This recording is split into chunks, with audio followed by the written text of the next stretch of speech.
My disagreeably hot take is that we don't have enough influencers. I know conventional wisdom is that we have too many, but if you cut out the shallow, the self-absorbed, and the materialistic, there are markedly few. But then you run into the more nuanced question of how can everyone be a teacher? It seems like every rabbi these days has a social media presence. Enter a criminally understudied part of the Torah. But for some context, the Jews complain that they want meat.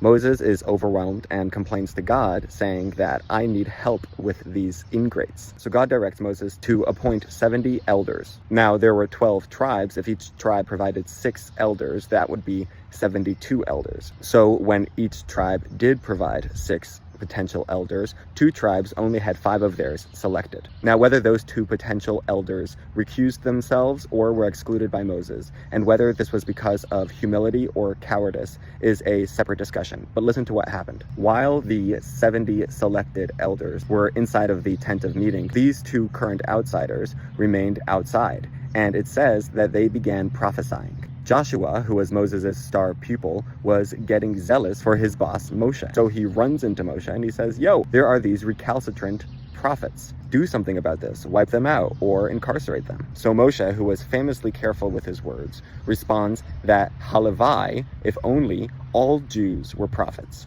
In other words, you need not be defensive on my behalf, and we don't need to gatekeep prophecy. Then ask the obvious question, if all Jews are prophets, then whom would the prophets communicate to? Wouldn't their audience dissipate completely? To that I say it's important to remember that A, not all prophets were prophets for everything, so you would still need to open your ears for the stuff that were not communicated to you.